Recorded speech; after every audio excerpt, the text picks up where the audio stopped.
नमस्कार. आज आपण महाभारतातील अतिशय सुंदर प्रसंग अर्जुनाचे गर्वहरण ऐकणार आहोत.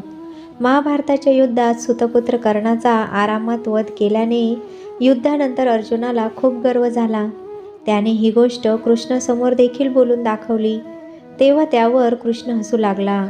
कारण काही वेळाने कृष्णाने अर्जुनाला सांगितलं की युद्धात जे झालं ते तुला समजलेलं दिसत नाही. काय झाले? अर्जुनाने कृष्णाला विचारले. त्यावर कृष्णाने अर्जुनाला सांगितले की कर्णाने आपले अपराजित कवच आणि कुंडले जी जन्मजात त्याच्या शरीराला जोडलेली होती ते ब्राह्मणाच्या रूपातील इंद्राला देऊन टाकले होते. कारण इंद्राला माहिती होते की असे केल्याशिवाय कर्णाला पराभूत करणे अशक्य आहे. त्यामुळे आपला पुत्र अर्जुन याच्या सुरक्षेसाठी इंद्राने कर्णाकडून कवच कुंडले मागून घेतली आणि महारथी कर्ण दानशूर होता. त्यामुळे त्याने काही विचार न करता त्या गोष्टी इंद्राला दिल्या. इंद्राने त्याला विचारलं की मी इंद्र आहे हे माहीत असूनही तू मला कवच कुंडले का दिलीस? यावर कर्णाने उत्तर दिले की सूर्यपूजेच्या वेळी जर तुम्ही माझे प्राणही मागितले असते तर मी तेही दिले असते. या उत्तराने इंद्र खजील झाला आणि त्याने कर्णाला अमोघ शक्ती दिली ज्यामुळे तो कोणा एका व्यक्तीला असफल नव्हता मारू शकेल. परंतु त्यानंतर ती शक्ती इंद्राकडे परत येईल. ही शक्ती तीच होती की जी कृष्णाने घटोत्कचावर वापरायला भाग पाडले, ज्यामुळे कर्णाच्या विजयाची शेवटची आशाही संपुष्टात आली. या परिस्थितीत कर्णाचा सामना अर्जुनाशी झाला. याशिवाय कर्णावर काही शापही होते.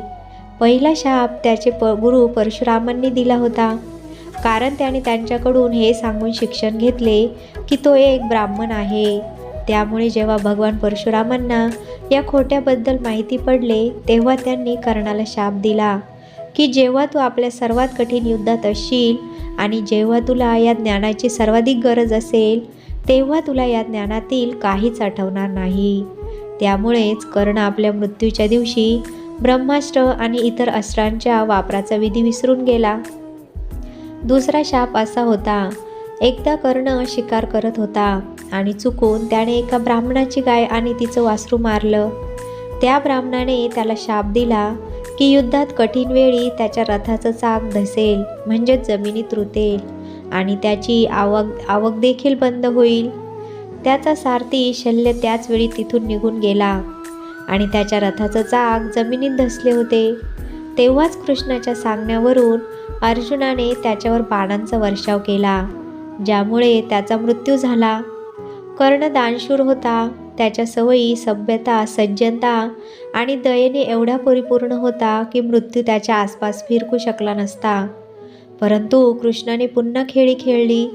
एका गरीब ब्राह्मणाचा वेश घेऊन त्याने युद्धभूमीवर जखमी कर्णाकडून त्याच्या सर्व चांगल्या कर्माचे फळ दान म्हणून मागून घेतले.